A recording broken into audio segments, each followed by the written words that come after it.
হঠাৎ করে নদীর মাঝে গেছেন। নদীর মাঝে যাওয়ার পরে এমন ঝড় উঠে চলেছে, এমন বাতাস আর ঝড়। এবার মাঝি নৌকা বানো ছেড়ে দিয়েছে, এখন আর নৌকা বায় না। জেন্টালম্যান বলতেছে, ওহে মাঝি, তুমি কেন নৌকা বাচ্ছ না? আকাশে দেখো কি মেঘ, দেখো কিভাবে ঝড় উঠে আসছে, বাতাস উঠে আসছে, এখনই তো নৌকা ডুবে যাবে, আমরা তো মারা যাব, তুমি দ্রুত নৌকা বাও। মাঝি বলতেছে, হ্যাঁ স্যার, আমি তো এখন অনেক ক্লান্ত ছিলাম, বাতাস পায় আমার বড় ভালো লাগতেছে, একটু বাতাস খাইয়ে নেই, আমি আর নৌকা এখন পাবো না, একটু বসেন আপনি, বাতাস খায় নেই। জেন্টালম্যান বলতেছে, যদি নৌকা না বাও, নৌকা ডুবে গেলে আমরা সাঁতার কাটবো কেমনে? আমি তো মারা যাব, নৌকার পানিতে ডুবে মারা যাব। এবার মাঝি বলতেছে, স্যার কি বলেন, আপনি সাঁতার জানেন না? হয় না, আমি তো সাঁতার জানি না। মাঝি বলে, স্যার আমি তো সাঁতার জানি, এখন যদি নৌকা ডুবে যায় আমি সাঁতার কেটে কেটে ওপার চলে যাব, আর আপনি সব কিছু জানেন, আপনি আমার জীবনের 12 আনা মিশে বানাই দিয়েছেন, আজকে যদি এখন নৌকা ডুবে যায় আমি আমার এই 12 আনা দিয়ে সাঁতার কেটে ওপার চলে যাব, আর আপনি এত জানেন এত পারেন, কিন্তু আপনি কি সাঁতার কাটতে পারেন না, সাঁতার জানেন না। কি বলেন? নবীজি সাল্লাল্লাহু আলাইহি সাল্লাম রাস্তা দিয়ে যাচ্ছেন, রাস্তার পাশে দেখে একটা বিড়াল মরা, বিড়ালটা মরে একেবারে পচে গেছে, বিড়াল থেকে দুর্গন্ধ বের হচ্ছে। সাহাবারা নবীজির সঙ্গে ছিলেন, নবীজি সাহাবাদেরকে ডাক দিয়ে বলতেছেন, হ্যাঁ সাহাবারা, তোমরা এই বিড়ালটাকে দেখো তো, তোমরা এই বিড়ালটা নিয়ে তোমরা একটু করো, বলো, মন্তব্য করো বিড়াল নিয়ে। এবার এক সাহাবা বলতেছে, ইয়া রাসূলুল্লাহ সরেন, এই বিড়াল থেকে অনেক দুর্গন্ধ বের হচ্ছে, ওর তো কোনো ভালো গুণ নাই, এখান থেকে সরে যান। নবীজি সাল্লাল্লাহু আলাইহি সাল্লাম বলেন, তোমরা দেখো বিড়ালের সৌন্দর্যের ভিতরে কি আছে। সাল্লাল্লাহু আলাইহি সাল্লাম বলেন, তোমরা দেখো তো বিড়ালের গালে যে দাঁত, ওই দাঁতটা কি বের হয়ে আছে কিনা? ও সারা শরীর পচে গেছে, বিড়ালের দাঁত বের হয়ে গেছে, সাদা দাঁত, দপদপ করতেছে দাঁত। নবীজি বলতেছে যে বিড়ালের গালের ভিতরে যে দাঁত, দরবারে অসংখ্য অগণিত শুকরিয়া যে আল্লাহ রাব্বুল আলামিন আজকের এই পবিত্র জুমার দিনে দুনিয়াবী সমস্ত কাজ থেকে যাচাই বাছাই করে, ভালোবেসে মহব্বত করে আমাদেরকে তার প্রিয় ঘর মসজিদে আসার, বসার, কথা বলা এবং শোনার জন্য যিনি তৌফিক দিয়েছেন, শুকরিয়া আদায় করে বলি আলহামদুলিল্লাহ। আল্লাহ রাব্বুল আলামিন যাকে তৌফিক দেন সেই সবেমাত্র নেক আমল করতে পারেন। নেক আমলের ভিতরে যদি চাহিদা থাকে, আল্লাহ রাব্বুল আলামিন বান্দাকে তৌফিক দেন। একজন নেককার ব্যক্তি ইবাদত করতেছে, সে 5 ওয়াক্ত নামাজ পড়তেছে,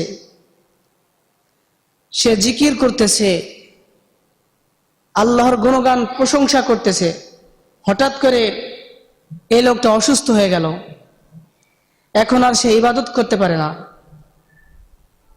আল্লাহ রাব্বুল আলামিন এই বান্দার জন্য একজন ফেরেশতা নিযুক্ত করে দেন, আমার বান্দা তো নেক আমল করতেছিলই, অসুস্থ হওয়ার কারণে সে নেক আমল করতে পারতেছে না, অসুস্থ হওয়ার কারণে নামাজ পড়তে পারতেছে না, রোজা রাখতে পারতেছে না, কিন্তু তার আমল নামায় নামাজ এবং রোজার সব লিখতে থাকো, সুবহানাল্লাহ। তাহলে ইবাদত করতে করতে অসুস্থ হয়ে গেলে তারপরে তার লাভ আছে। একবার মালিকের সঙ্গে সম্পর্ক জুড়ে গেলে শুধু লাভ আর লাভ। আর একজন ব্যক্তি গুনাহ করতেছে, নেক আমলের কোনো চাহিদা নাই, নেক আমল করে না, অসুস্থ হয়ে পড়ে গেছে। সে সুস্থ থাকলে এখন নেক আমল করতো না, অসুস্থ হওয়ার পরে সে কেমনে করবে? সুস্থ থাকতে সে নেক আমল করে না, অসুস্থ হওয়ার পরে সে করে না, অতএব তার আমল নামায় নেক আমল লেখো না, নাউজুবিল্লাহ। হ্যাঁ, যদি কেউ গুনাহগার ব্যক্তি অসুস্থ হয়ে যাওয়ার পরে তার ভিতরে এই শক্তি আসে, এই জ্ঞান, এই বিবেক, এই চাহিদা আসে, হায় রে রব্বুল আলামিন, আমি তো সুস্থ থাকাকালে নামাজ পড়ি নাই, আল্লাহ আপনি আমাকে সুস্থ বানাইয়া দেন, আমি তো এখন অসুস্থ, আমি এখন থেকে 5 ওয়াক্ত নামাজ পড়বো। তওবা করে আল্লাহ রাব্বুল আলামিন তখন এই নিয়ত করার কারণে, ইচ্ছা শক্তি আসার কারণে অসুস্থ হওয়ার পরে আল্লাহ রাব্বুল আলামিন তাকে নেক আমল করার সওয়াব দান করেন, সুবহানাল্লাহ। নবীজি সাল্লাল্লাহু আলাইহি সাল্লাম বলেন, এই দুনিয়াটা হলো মরা মুড়ির মতো, মরা মুড়ি বোঝেন? এজন্য যারা নেক বান্দা আল্লাহর ইবাদত করনেওয়ালারা তারা আল্লাহর ইবাদত করে, আর দুনিয়া তার কাছে আল্লাহ রাব্বুল আলামিন এমন ভাবে পুরস্কার দান করেন, দুনিয়াটা এমন ভাবে আল্লাহ রাব্বুল আলামিন তাকে গিফট করেন। জেলে যেমন মাছ বিক্রি করে, ক্রেতা যখন মাছ ক্রয় করে, 50 টাকার ছোট মাছ ক্রয় করেছে, এই 50 টাকার মাছ ক্রয় করার সঙ্গে সঙ্গে একটা পলিথিন ফ্রি দেয়, দেয় কি দেয় না? ঠিক তদ্রূপ নেককার ব্যক্তি 5 ওয়াক্ত নামাজ পড়বে, রোজা রাখবে, আল্লাহর হুকুম আহকামকে পালন করবে, যখন তার দুনিয়ার সময় শেষ হবে, এই পুরা দুনিয়ার সময়টাকে আল্লাহ রাব্বুল আলামিন মাছের সঙ্গে যেমন পলিথিন ফ্রি দিয়েছিল, নেককার ব্যক্তির সঙ্গে আল্লাহ রাব্বুল আলামিন দুনিয়াটা ফ্রি দান করে দেন। সুবহানাল্লাহ। আমার আপনার জন্য দুনিয়া তখনই সার্থক হবে যখন আপনার আমার সময়টাকে মালিকের জন্য সফদ্দ করে দেব, নামাজের জন্য, রোজার জন্য, হজের জন্য যখন আমি আমার সময়কে ব্যয় করব, তখন আপনার আমার জীবনের পরিপূর্ণ সময়টা সার্থক। শুধু খাওয়ার জন্য, পড়ার জন্য যদি আল্লাহ আমাকে পাঠাইতেন, এত ছোট পেট আল্লাহ দিতেন না। আল্লাহ তো বড় বড় পশু দিয়েছেন, যেগুলোর পেট অনেক বড়, অনেক অনেক সে খাইতে পারে, তার পেটের ভিতরে অনেক জায়গা, সে অনেক খাবার সে ভক্ষণ করতে পারে।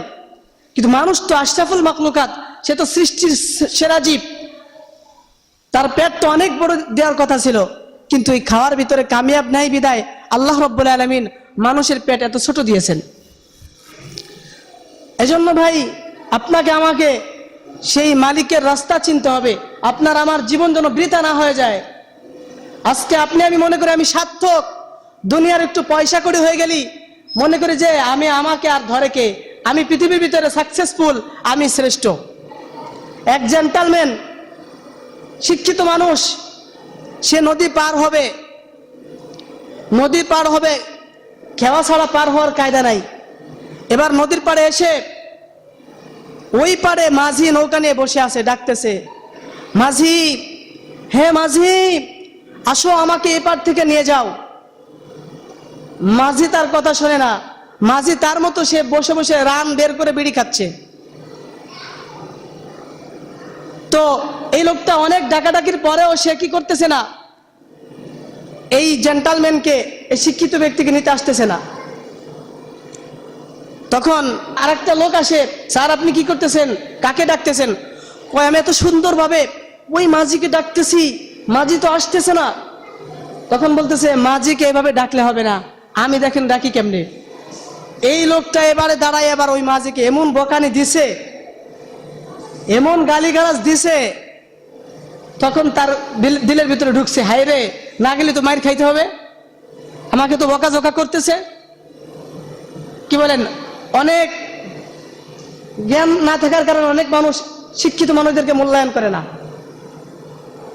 শিক্ষিত মানুষদেরকে অবহেলা করে।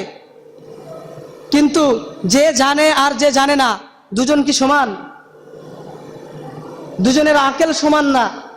যে জানে সে দামি, যে জানে না সেও দামি, কিন্তু তার তুলনায় সে পিছনে পড়ে আছে। তো যে যে স্তরে, তাকে সেই স্তরে সম্মান করতে হবে। যখন তাকে আপনি সম্মান করবেন না, আপনি তার সম্মান হানি করবেন, তার হক আপনি নষ্ট করবেন, তখন আল্লাহর লানত, আল্লাহর অভিশাপ আপনার উপর এসে পতিত হবে, নাউজুবিল্লাহ।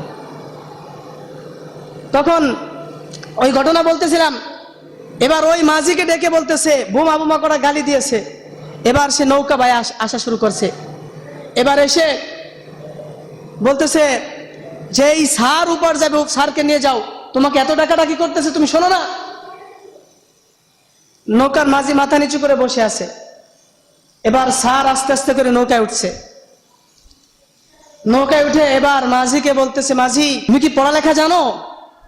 তখন মাঝি বলতেছে, স্যার আমি যদি লেখাপড়া জানতাম তাহলে আমি কি নৌকার বইটা নিতাম হাতে? আমি নৌকা বাচ্ছি, লেখাপড়া জানি না, বিদায় আমি নৌকা বাচ্ছি, আমার অন্য কোনো রিজিক অন্বেষণের ব্যবস্থা নাই। তুমি কি বাংলা জানো? বাংলা পড়তে পারো?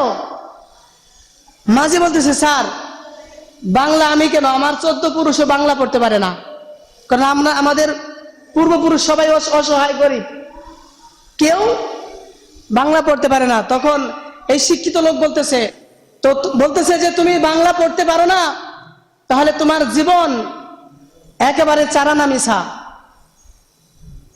চারানা মিশা জীবন। কি বলেন? একসময় হিসাব হতো না, চারানা 8 আনা আর হলো কত, 12 আনা 1 টাকা না? ব্রিটিশ আমলের এই হিসাব ছিল না? তো বলতেছে যে তোমার জীবনের 4 ভাগের 1 ভাগ চারানা ধরেই মিশা। তুমি কি পারো না? বাংলা পড়তে পারো না। মাঝি বলতেছে, স্যার আমি গরিব মানুষ, আপনি আমার জীবন মিশা করতেছেন, আমি পড়তে পারি না, আমি আমার মতো ভালো আছি, স্যার আপনি আমার এই বিষয়ে জিজ্ঞেস করেন না, কিছু বললেন না। কিছুদূর যাওয়ার পরে এবারে জেন্টালম্যান বলতেছে, হে মাঝি, ও হে মাঝি, তুমি কি অঙ্ক পারো? তুমি কি গণিত পারো? মাঝি বলতেছে, স্যার এগুলো আমি কেন, আমার পূর্বপুরুষরাও আমার জানা মতে কেউ পারে বলে মনে হয় না। তখন এই জেন্টালম্যান বলতেছে, তাহলে তোমার জীবন 8 আনা ধরে মিশা। এবার বলতেছে, তুমি কি ইংরেজি পারো? না স্যার আমি ইংরেজি তো পারি না। তাহলে তোমার জীবন 12 আনাই মিশা। তুমি বাংলা পারো না, অঙ্ক পারো না, ইংরেজি পারো না, তোমার জীবন কয় আনা মিশা? 12 আনা মিশা। এই বলতেছে আর নৌকা বৈঠা দিয়া মাঝি বাইতেছে। হঠাৎ করে নদীর মাঝে গিয়েছেন। নদীর মাঝে যাওয়ার পরে এমন ঝড় উঠে চলেছে, এমন বাতাস আর ঝড়। এবার মাঝি নৌকা বানো ছেড়ে দিয়েছে, এখন আর নৌকা বায় না। জেন্টালম্যান বলতেছে, ওহে মাঝি তুমি কেন নৌকা বাচ্ছ না? আকাশে দেখো কি মেঘ, দেখো কিভাবে ঝড় উঠে আসছে, বাতাস উঠে আসছে, এখনই তো নৌকা ডুবে যাবে, আমরা তো মারা যাব, তুমি দ্রুত নৌকা বাও। মাঝি বলতেছে, হ্যাঁ স্যার আমি তো এখন অনেক ক্লান্ত ছিলাম, বাতাস পায় আমার বড় ভালো লাগতেছে, একটু বাতাস খাইয়ে নেই, আমি আর নৌকা এখন বাবো না, একটু বসেন আপনি, বাতাস খায় নেই। জেন্টালম্যান বলতেছে, যদি নৌকা না বাও, নৌকা ডুবে গেলে আমরা সাঁতার কাটবো কেমনে? আমি তো মারা যাব, নৌকার পানিতে ডুবে মারা যাব। এবার মাঝি বলতেছে, স্যার কি বলেন, আপনি সাঁতার জানেন না? হয় না আমি তো সাঁতার জানি না। মাঝি বলে, স্যার আমি তো সাঁতার জানি, এখন যদি নৌকা ডুবে যায় আমি সাঁতার কেটে কেটে ওপার চলে যাব, আর আপনি সব কিছু জানেন, আপনি আমার জীবনের 12 আনা মিশে বানাই দিয়েছেন। আজকে যদি এখন নৌকা ডুবে যায়, আমি আমার এই 12 আনা দিয়ে সাঁতার কেটে ওপার চলে যাব, আর আপনি এত জানেন এত পারেন, কিন্তু আপনি কি সাঁতার কাটতে পারেন না, সাঁতার জানেন না, আপনার জীবন 16 আনা ধরেই মিশা। আমার তো 3 ভাগ মিশা ছিল, আপনার 4 ভাগ ধরে মিশা। আপনি যখন পানিতে ডুবে যাবেন, আপনি তো মারা যাবেন, লাশ ভেসে উপরে আসবে, আপনার চিল শকুনে আপনার লাশ খাবে, কিন্তু আমি তো সাঁতার জানি, এই 12 আনা দিয়ে আমি সাঁতার কেটে ওপার চলে যাব। ভাই আমি বলতে চাচ্ছিলাম, যারা নেককার ব্যক্তি 5 ওয়াক্ত নামাজ পড়ে, যদিও সে গরিব হয়, তার জীবন যদি ওকে বলে আপনার জীবন তো 12 আনা, টাকা নাই, পয়সা নাই, ঘর নাই, বাড়ি নাই, আপনার তো কোনো কিছু নাই, কিন্তু এই লোকটা বড় নামাজি, বড় দিনদার, রমজান মাসের রোজা ছাড়ে না, সে অসহায়দেরকে সাহায্য করে এবং 5 ওয়াক্ত নামাজ পড়ে, এই লোকটার জীবন মিশানা। এই লোকটা যখন মৃত্যু হয়ে যাবে, কবরে যখন তার লাশ রাখা হবে, মালাকুল মউত যখন তার রূহটাকে কবজ করে নেবে, আল্লাহ রাব্বুল আলামিনের জান্নাত তার কবরের ভিতরে প্রবাহিত হয়ে যাবে। সুবহানাল্লাহ। হাসরের ময়দানে এই লোকটার জীবন মিশা হবে না। সে 12 আনা দিয়ে সাঁতার কেটে কেটে অসহায় গরিবটাতে কি, কিন্তু সে 5 ওয়াক্ত নামাজ পড়েছিল। ধনী ব্যক্তিও সে যদি 5 ওয়াক্ত নামাজ পড়ে, তাও আল্লাহ রাব্বুল আলামিন তার জীবনকে পরিপূর্ণ করে দিবেন। আর একজন ব্যক্তি সব জানে, টাকা আছে, পয়সা আছে, শিক্ষা আছে, দীক্ষা আছে, সব কিছু আছে, লোকটা নামাজ পড়ে না, লোকটা আল্লাহকে ডাকে না, আল্লাহর ইবাদত তার ভিতরে নাই। এই লোকটা যত জানুক, সারা পৃথিবীও যদি সে ভরে ফেলে, তার জীবন একেবারেই মিশা, তার জীবন 16 আনা ধরেই মিশা, তার জীবনের মূল্য মালিকের কাছে নাই। এজন্য ভাই আপনাকে আমাকে কি করতে হবে? 5 ওয়াক্ত নামাজ পড়তে হবে। আপনার আমার জীবন যেন মিশা না হয়, আপনার আমার জীবন যেন একেবারে অযথা হয়ে না যায়। আপনার আমার যখন মৃত্যু চলে আসবে, তখন যেন আপনার আমার ঘুম না ভাঙে, হায়রে কি করলাম, কেন নামাজ পড়লাম না, কেন রোজা রাখলাম না, কেন আমি আল্লাহর ইবাদত করলাম না, তখন যতই কান্নাকাটি করি না কেন মালিকের কাছে কোনো কি হবে না, আপনার আমার কান্নাকাটি গ্রহণযোগ্য হবে না। এজন্য কি করতে হবে? 5 ওয়াক্ত নামাজ পড়তে হবে। ফজরে আজান হলে আমি মুসল্লি, আমি মুসলমান, আমাকে যেন মসজিদে পাওয়া যায়। জোহরে আজান হলে আর কোথাও পাওয়া যাক না যাক, আমাকে যেন মসজিদে পাওয়া যায়। আসরে আজান হলে যত কাজ থাকুক না কেন আমাকে যেন মসজিদে পাওয়া যায়। আসরে আজান হলে, মাগরিবের আজান হলে ফেরেশতারা যেন এসে দেখে আমি মসজিদে আসি। এশার আজান হলে যেন ফেরেশতারা এসে দেখে আল্লাহর বান্দা মসজিদে আসে। প্রতিদিন 5 ওয়াক্ত নামাজে হাজিরা টেনে যায়। হাসরে ময়দানে কিরামান কাতিবিন হাজিরা খাতা মালিকের দরবারে পেশ করবে। এক শ্রেণী মুসলমান তাদের আমল নামার হাজিরা খাতা যখন মালিকের দরবারে দেওয়া হবে, সারা জীবনে সে কি করে নাই? মালিকের দরবারে এসে হাজিরা দেয় নাই, হাজিরা দেয় নাই। এর জন্য মালিকের দরবারে জবাব দেওয়া লাগবে। আল্লাহ রাব্বুল আলামিন তখন বলবে, আমার জান্নাত তোর জন্য না, আমার জাহান্নাম তোর জন্য। তুই জাহান্নামে চলে যা, তুই আমার কথা শুনিস নাই, আমার কথা মানিস নাই। কতভাবে তোকে বললাম 5 ওয়াক্ত নামাজে মুয়াজ্জিন তোকে নামাজের জন্য হাইয়া আলাস সালাহ বলে ডাকলো, কিন্তু এই আজানের ডাককে তুই কি করলি না? গ্রহণযোগ্য দিলি না। এই আজানের ডাককে তুই সাড়া দিলি না। আমার ডাকে তুই কি করলি না? আমাকে সম্মান করলি না। আমার নামাজকে তুই সম্মান করিস নাই। আজকে আমার দরবারে তোর পাত্তা নাই, লা পাত্তা, তোর কাছে তোর কোনো পাত্তা আমার কাছে নাই। আমার আযাব, আমার শাস্তি তুই এখন দেখতে পাবি। দুনিয়ার জমিনে যখন শীতের সময় মানুষে যারা নামাজ পড়েছে, আজান হওয়ার সঙ্গে সঙ্গে সেই ঠান্ডা কনকনে শীতের ভিতরে ঠান্ডা পানি দিয়ে ওযু করে নামাজ পড়েছে। হায় রে গরম, গরমের ভিতরে এত কষ্ট, তারপরেও সে কি করে নাই? মসজিদে গেছে। গরমের ভিতরে সে ঘামাই গেছে, তারপরে নামাজ ছাড়ে নাই, 5 ওয়াক্ত নামাজ পড়ছে। এত কষ্ট আমার বান্দা করেছে। আমার বান্দার জন্য আজকে আমার জান্নাত, আমার বান্দার জন্য আমি জান্নাত সাজায় রাখছি। আমার নামাজি বান্দা জান্নাতে যাবে। আর তার যারা তোমরা নামাজ পড়ো নাই, আমার হুকুম আহকামকে পালন করে আসো নাই, আজকে আমার শাস্তি তোমরা দেখতে পাবা। ওই লোক তো নামাজ পড়ে আবার তোয়াকামও করে, একেবারে বিচারক হয়ে যায়। অন্যের বেলায় নিজে বিচারক, আর নিজের বেলায় সে বাঁচার চেষ্টা করে, আর একজনের দোষ খুঁজে বেড়ায়। এক শ্রেণীর মানুষ আছে, অমুক লোক এই খারাপ কাজ করে, সেই লোক এই খারাপ কাজ করছে, অথচ অন্যের বেলায় সে কি হয়ে যায়? সে বিচারক হয়ে যায়। সে তার যত দোষ আছে সে খাড়া করে, অথচ সে নিজে যে দোষ করছে সেগুলোর ব্যাপারে সে কি করে? সে উকিল দাঁড়া করে, যে এই কাজটা আমি করি নাই, এই খারাপ কাজটা আমি করি নাই, আমি ভালো, এই কাজ আমি করি নাই। এটা ভালো গুণ না। নিজের বেলায় নিজে কি হয়ে যায়? অপরাধী, নিজেকে অপরাধী বানাই। এক ভাই সে নামাজ পড়ে না, আমি নামাজ পড়তেছি। আমার ভিতরে একটাই থাকতে হবে যে ওই ভাই তো নামাজ পড়ে না, হয়তো আল্লাহ রাব্বুল আলামিন তাকে নামাজের পথে এক সময় আনবেন, তাকে আমি দাওয়াত দেই, আমার চাইতে সে ভালো নামাজি হয়ে যাবে, এমন ধারণা করা। কি বলেন? নবীজি সাল্লাল্লাহু আলাইহি সাল্লাম রাস্তা দিয়ে যাচ্ছেন, রাস্তার পাশে দেখে একটা বিড়াল মরা। বিড়ালটা মরে একেবারে পচে গেছে, বিড়াল থেকে দুর্গন্ধ বের হচ্ছে। সাহাবারা নবীজির সঙ্গে ছিলেন। নবীজি সাহাবাদেরকে ডাক দিয়ে বলতেছেন, হে সাহাবারা, তোমরা এই বিড়ালটাকে দেখো তো, তোমরা এই বিড়ালটা নিয়ে তোমরা একটু করো, বলো, মন্তব্য করো বিড়াল নিয়ে। এবার এক সাহাবা বলতেছে, ইয়া রাসূলুল্লাহ শোনেন, এই বিড়াল থেকে অনেক দুর্গন্ধ বের হচ্ছে, ওর তো কোনো ভালো গুণ নাই, এখান থেকে সরে যান। আর একজন সাহাবা বলতেছে, ইয়া রাসূলুল্লাহ, বিড়ালের তো কোনো ভালো গুণই পাচ্ছি না, দেখেন ওর গা ভরে কেড়ি, সারা গা ভরে পোক। নবীজি সাল্লাল্লাহু আলাইহি সাল্লাম বলেন, তোমরা দেখো বিড়ালের আর কি আছে, বিড়ালের সৌন্দর্যের ভিতরে কি আছে? কোন সাহাবা বলতে পারে। নবী সাল্লাল্লাহু আলাইহি সাল্লাম বলেন, তোমরা দেখো তো বিড়ালের গালে যে দাঁত, ওই দাঁতটা কি বের হয়ে আছে কিনা? ও সারা শরীর পচে গেছে, বিড়ালের দাঁত বের হয়ে গেছে, সাদা দাঁত, দপদপ করতেছে দাঁত। নবীজি বলতেছে যে বিড়ালের গালের ভিতরে যে দাঁতটা কি সাদা দেখা যায়? সাহাবারা বলেন, ইয়া রাসূলুল্লাহ সাল্লাল্লাহু আলাইহি ওয়াসাল্লাম, জি, বিড়ালের দাঁত তো অনেক সাদা দেখা যাচ্ছে। নবীজি বলেন, তোমরা এই বিড়ালের যখন মন্তব্য করতে বললাম, তোমরা বিড়ালের গা পচা, বিড়ালের গায়ের দুর্গন্ধ, ওর গা থেকে পোক, এত কিছু বললা, কিন্তু বিড়ালের যে দাঁত দুটো সুন্দর দেখা যাচ্ছে, ওই গালের ভিতরে দাঁত সুন্দর নিয়ে তো কেউ কিছু বললা না। যত দোষ সেগুলো তুমি বলতে শুরু করলা, কিন্তু বিড়ালের গালের ভিতরে যে দাঁত আছে, দাঁতটা নিয়ে তো কেউ তো প্রশংসা করলা না।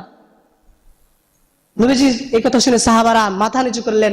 নবীজি তখন ওয়াজ করলেন, শোনো সাহাবারা, তোমরা দেখবে একজন মানুষের, যদি সে খারাপ মানুষ, তার অনেক খারাপ কাজ আছে, কিন্তু তার ভিতরে যে ভালো গুণটা আছে, ওর ভিতরে ওই কোন গুণটা ভালো আছে ওইটা তুমি বের করো।